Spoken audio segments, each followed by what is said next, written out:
Doctor Who. We got Doctor Who news this week, and we are Yay. every single day is one step closer to Shooty season 2, where myself, Jed, and Dermy will return for more Doctor Who Cares reviews, and we have fun with that. It's gonna be a lot of fun. Now, we're gonna have a problem during that because we're gonna be looking for one particular new writer's episode, and when his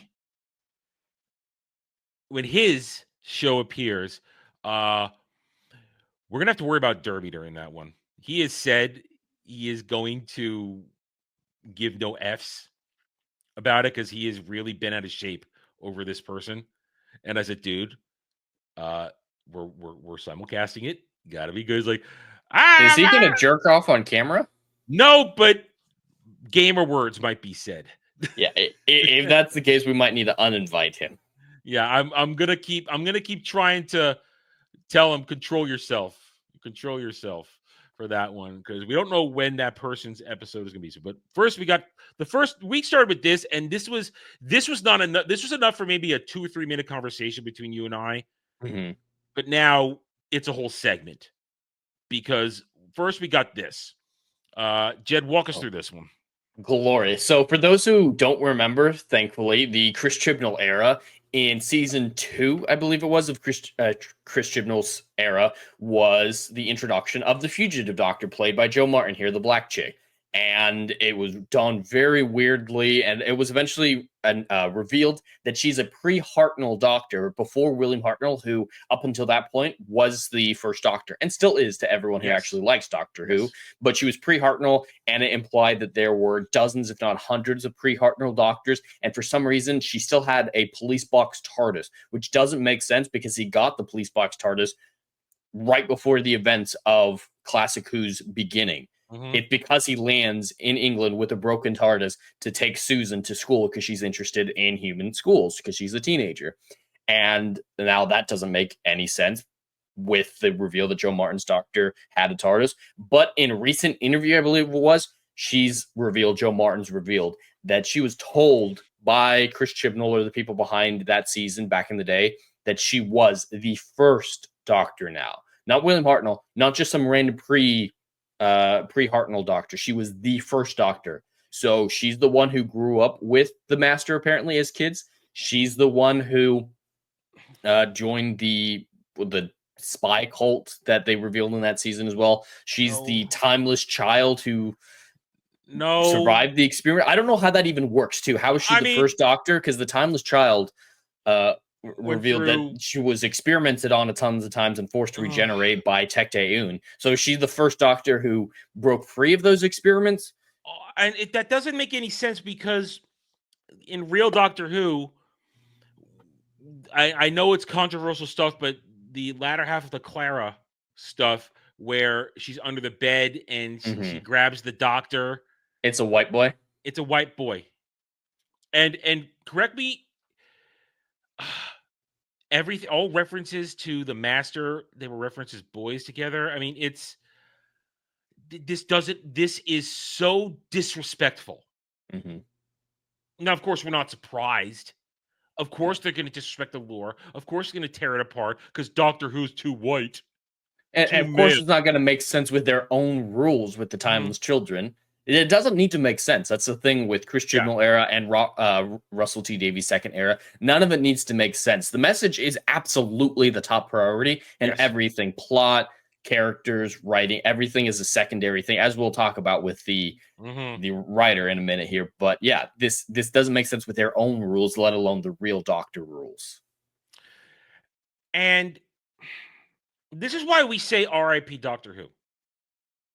It's very hard to come back from all of this, from butchering the lore to this extent, from actively saying this person who appeared for 2 seconds in an episode is the first doctor, is told she was the first doctor. And like, once upon a time, Doctor Who was already for everyone. It was made in the 60s for kids and families, giving them something to enjoy and sit down together, and it blossomed into something that everybody of all ages could enjoy because it told stories of morality. It told stories of high adventure sometimes. It told stories of mystery. And it didn't really, as Star Trek does, it doesn't take a side. The Doctor exists to show you what's going on, but not lecture you. You know what I mean by that? Yes, he'll lecture other characters, but he's not lecturing the audience. The original real Doctors don't lecture the audience. They just try and tell you what's right and wrong. They fight evil. They try to stuff. It's supposed to be fun. Cramming in some black chick to be the first Doctor, like you said, it was all done for agenda. Every single thing in the Chibnall era, and reaffirmed by the return of Russell T Davies, was all done for agenda.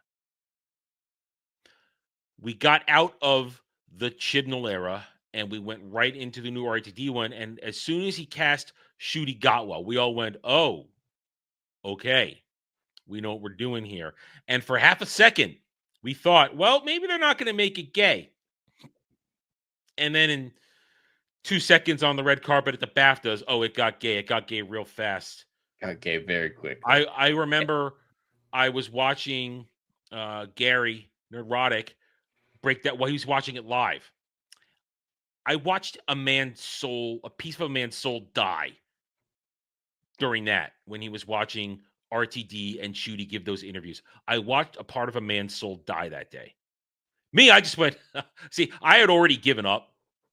I knew that I had held no faith whatsoever that RTD was going to come back and make things great again. I mean, I remember I was still sitting on my setup in my room. Everything was still over there where I wasn't a YouTuber yet. I was just sitting watching shit. And after noping out partway through, more than halfway through Jodie's first season, I knew there was no going back. I knew it. This proves it was always intended to damage and destroy and take it away from the real fans. And RTD never wanted to fix it. And RTD has no plans of fixing it because there's the second half of the news this week, which frankly, this is annoying and dumb because it's a middle finger. And we can say you're wrong because we have evidence to prove it. But now what we got this week with the reveal, because remember, season 2 of Ncuti, it's done. It's over. It's been shot. It's finished. And no reports on season 3 except Ncuti Gatwa, and then Ncuti Gatwa being immediately silenced. Yeah, because Disney they're not going to fund a season 3. Oh, I don't know if you saw, but the stands for Doctor Who love this new era saw that Russell T Davies, I think it was, tagged Disney Doctor Who on a recent post, and they're like, "Oh my God, this is proof! This is proof, everyone, that there's going to be a season 3. That Disney doesn't hate Doctor Who. That it's happy with the direction of the show." Like, he still has to talk to them for season 2. There's still a contract for season 2. He can't burn that bridge yet, so that's not he'll burn evidence. He'll burn it. He's a burner and a flamer. What we got here. Blame on. What we got here, though, is this reveal now of who some of the writers are, aside from RTD and probably Moffat, too. They probably still got him writing shit for this season. This is bad, Jed. You've seen this list. You know who I have. Okay, so here we go. The announcement. Juno Dawson, Unua Ellams, Sharma Angel Wallfall, and Pete McTeague, who I believe has written already for Doctor Who. So we're gonna remove him, but he's written fail for Doctor Who, so he's already a known failure factor. But let's start with the least stuff. I tried to look up Sharma Angel Wallfall. Nothing. She has no resume of writing. I Googled her. She won an award for something on a Facebook. This chick has zero experience. No genre writing, no writing experience whatsoever for television. And Doctor Who should be a premier achievement if it was healthy. Yeah, it's the for the longest time it was the BBC's best product, their Yeah. biggest moneymaker, and so you were the cream of the crop if you got to write with Doctor Who. Hmm. Yeah. So this is you have fought your way through the trenches of writing. You've got credits, you've had success, and you've earned a shot to write a Doctor Who episode. That's a big deal.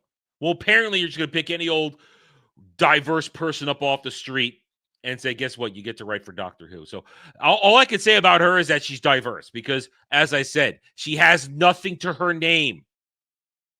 Does Nothing. anything come up if you just Google her? A Facebook page reference that she won an award. You could look it up while I'm doing this, see what you can find. I did it briefly. It was a quick one. Everybody else comes up with stuff as we're going to Well, see. Okay, go ahead. we can't skip Pete though. Okay, all right, go ahead. Go ahead. I know you said he's written Doctor Who before, which is true, but he's written 2 episodes for Chris Chibnall, Yeah. including Kablam. Did you get that far in Isn't that Jodie's the one first where they season? suck their thumbs? Yes, I believe that is the one where they suck their thumbs, and it's Yeah. the Amazon is Evil episode. Okay. That's the Amazon is Evil, and the other one was for Chris Chibnall's 3rd season that nobody watched. So yeah, he wrote 2 Chibnall episodes. Garbage. Complete Yeah, garbage. absolute garbage. Yeah. That's his writing experience here. Yeah, so he's a fail. So we've got somebody who's already a failure, somebody who literally has nothing to her name. Then there's this guy, Anua Ellams. Anua Ellams. All right, what's he done? He's got 4 writing credits, Jed. 4. The Whoa. Break, the National Theater at Home Barbershop Chronicles, National Theater Home Three Sisters, and We Are Lady Parts. What episode in 2021? I don't know what that is. These are his credits. But Jed, he's got a web page. Uh-oh. He's got a web page. This is Anua Ellams. Let's read this. Let me zoom in for everybody a little bit here. You guys can see it better. Born Nigeria. Oh, well, RTD likes to go to Nigeria for his writers, doesn't he? Born in Nigeria in 1984, Anua Ellams is a writer and curator. He is a cross-disciplinary artist, an internationally touring performer. Done what? He's a poet, Jed. He's a poet. It's gonna be so gay. Playwright, screenwriter, graphic artist, and designer. His published books of poetry include Candy-Coated Unicorns. What? And Converse All-Stars. Look this one up. I didn't have time. Look this one up. Candy-Coated Unicorns and Converse All-Stars. I need to know what's in this. I need to know what is in this book of poetry. 13 Fairy Negro Tales. Where is Dre? We need Diversity Shield. Where is Dre? He's not here yet. I didn't know we need our Diversity Shield right now. The Wire-Headed Heathen, hashtag After Hours, and The Actual. His first play, The 14th Tale, was awarded a Fringe First in Edinburgh International Theatre Festival. His plays include Barbershop Chronicles, Three Sister, and Half God of Rainfall. He is currently touring Search Party, An Evening with an Immigrant, and working on several commissions across the state's grade. Well, if you're even an immigrant in England, I'd be afraid. You might be a little afraid. So, I assume that there was a comma in there when you were reading that. The Candy-Coated Unicorns and Converse All-Stars. It is one project. It is one book. Yes, it's one book. It's a flap pamphlet. It's a pamphlet. And he published this in 2011. Okay. It's a document of transformations, the possibilities that walk the fine line between the real and the surreal, the mundane and the extraordinary. Contemporary culture clashes with mythology as Bruce Lee angles for space alongside Prometheus on pages where twin towers burn and yellow hues bleed into London sunsets. What am I hearing? Yet it is also a text of conversations, the commerce of possibilities, the transformations that memories can inflict on the present, the clear light that today can cast on yesterdays. And through it all, there is music, both references to music and musicians and a music of language that Anu Iliams seems to explore, testing, riffing on. That is the description on Amazon for this pamphlet. And this guy's writing Doctor Who. I don't even know what half of that was trying to say. I listen. All I gotta say is we've now okay. So let's go It's back to this. 44 pages long, by the way. We've got we've got It's nothing. we've got the garbage.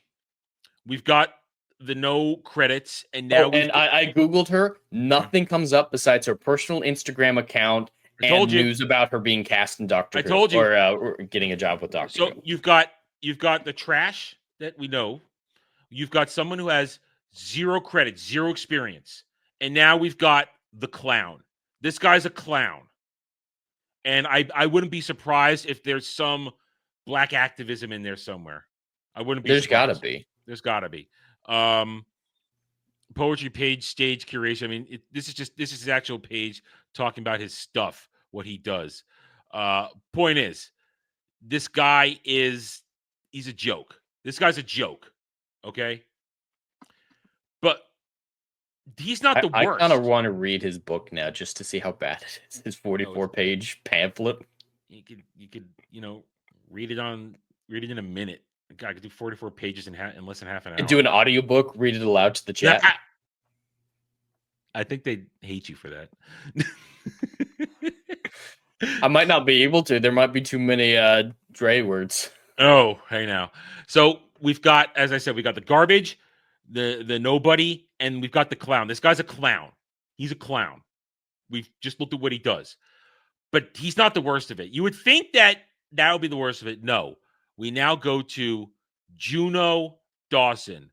In case it's not clear, that's a dude. It's kind of hard to see, but yes, that is a dude. We got a tranny here. We got a tranny. And this person does have writing experience. Yes. Yeah. Yes. Unlike some of the others on here. I don't believe any book. television, but yeah. This is their book, and I've carefully moved this so I don't dox myself because it's my Amazon page. I can see my stuff. But this book is gay. Published in June 2nd, 2015. If you want to watch me really react to some of this stuff, go watch Ballbuster's segment on this. Dermy was reading actual pages. Dermy did the deep dive. We're going to just stick to this because some of the filth that this person has in this book, this person is a groomer, a sick and twisted groomer. This book is supposed to, well, let's read it right here. The best-selling young adult nonfiction book on sexuality and gender. Lesbian, gay, bisexual, transgender, queer, straight, curious. This book is for everyone, regardless of gender or sexual preference. This book is for anyone who's ever dared to wonder. This book is for you. There's a long-running joke. There's a long-running joke that after coming out, a lesbian, gay, blah blah blah blah blah person should receive a membership card and instruction manual. This is that instruction manual. Inside, you'll find answers to all. It is an instruction manual. I know we don't want to get into the details, but this is a book that is okay for kids, and apparently, and it talks in graphic detail about sexual acts. Yeah, right here. And you'll answers to this stuff: stereotypes, facts, fiction, coming out as LGBT, where to meet people like you. This book instructs children, minors. How just to go to use the theater like they used to.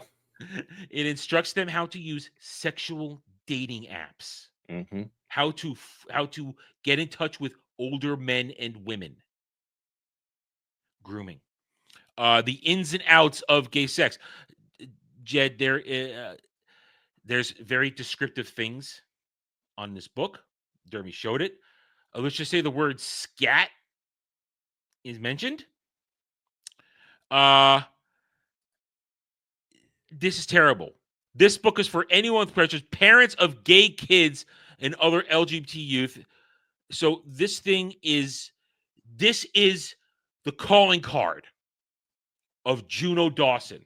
Oh, that's not even the whole story. Have you seen her other books? Its other books? Yeah, I saw them on the list there. I didn't go into them though. So yeah, there's satanic books.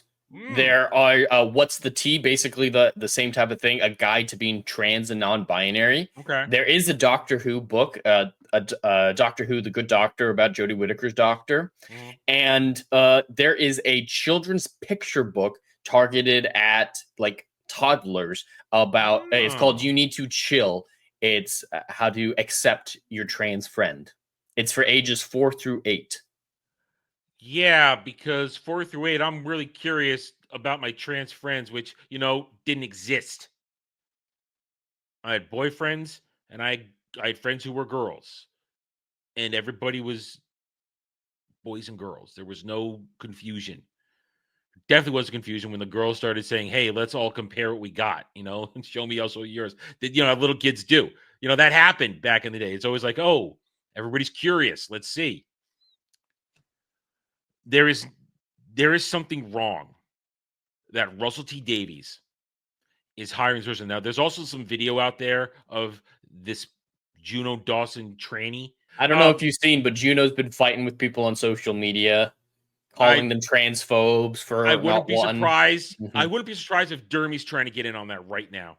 Because So, Dre, just to catch you up on this, Doctor Who has hired a new writer for season 2, and this writer is trans, a man pretending to be a woman, and the course. only writing experience this person really has is this book called "This Is Gay." This is the prominent one. Done a ton of other ones about being gay and shit, but this is a book for young adults and children, and it has graphic depictions of how to use gay dating apps, how to find older people who are gay, and it teaches you how to do gay sex. It Oh my actually God. she calls it the and how-to manual for being it's gay. it's groomer shit, Dre. It's groomer That's shit. unacceptable. Yeah, Mhm. and this is the person writing Doctor Who. Here's my thing. Could someone write a heterosexual version of that and not have outrage? The answer is no. If they wrote a book for kids about how to blow out a girl's back, it's not it's it's not it's not happening. So when I see nonsense like that from the alphabet folks, it's nonsense. It's like, oh, this is for tolerance. No, this is grooming. You don't expose children to anything that's sexual. That's wrong. You don't. I don't care what you're doing to what holes. You don't expose children to that foolishness. That's No. ridiculous. But this is sick. It's twisted, and this is Doctor Who. This is current day Doctor Who. Of course it is. So which one is the dude? This The is top the left. dude. This is the tranny right here. This is Oh, the okay. tranny. That's Yeah. fine. I kind of figured, but I just want to make sure. All I right, was right. so yeah, top left, dude pretending to be a woman. Bottom left, wrote one episode of Doctor Who about how Amazon was the devil. That is an actual episode he wrote. Right. Bottom right, she's never written anything in human history, and when you Google her name, the only thing that comes up is her Instagram page and announcements that she's This is a all. new writer. This is our IMDb page. Nothing. It's nothing. She's done nothing. And then you got the clown. Then you got the clown. I mean, did she come from a different medium? Like maybe she was from No. books or comics? No, well, we checked that too because the Juno, the trainee, is from books, so Yeah. we did check. Got But it. the dude in the top right has a 44-page pamphlet called Candy Coated Unicorns and Converse All Stars, and it's it seems like a drug induced fantasy, And and it makes no sense. We read the description, and I think we all lost brain cells. We Oof. can't even Dre- describe what it's about. now that you're here, we have Diversity Shield. He also wrote something called 13 Fairy Negro Tales. I don't know what a fairy Negro is. It's a gay black man. Come on. Is that a euphemism for gay I don't black know. sex? I don't know, but these are the writers for Shooty Gatwa season 2 Doctor Who. This thing's going to be the biggest trash fire possible. Oh, Mm. they'll be back gayer than ever. Season 2. And this is why And Doctor Who is all gay. 5 people that are going to watch it, And I 3 of them guess are so. me, Jed, and Dermy. yeah, I know, right? Jeremy's gonna get way too excited on those streams. Oh, he's gonna be a spitfire. Guys, I guarantee right now he's one of the people on X. Go look. I guarantee he's trying to get in fight with her because he wants it. He has passionate hate for Juno Dawson right now. Go watch Ballbusters on Friday. He has passionate hate for this. That's person. not hate. Come on, it's like a kid on a playground who pulls the hair of the girl he likes. This is Dre He courting. called her a Juno. tranny demon. Him, sorry. Called him a That's tranny what demon. Dermy's into.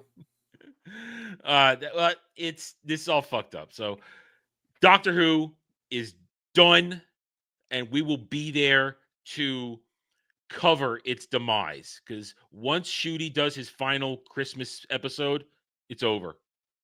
It's over. It's done. It's not coming back. Thanks for watching, everyone. If you enjoyed the video, hit that like button, subscribe to the channel, check out my gaming channel at Renaissance Nerd Arcade, and follow me on X Twitter under @TheRedNerd. Thanks again for watching. Take it easy.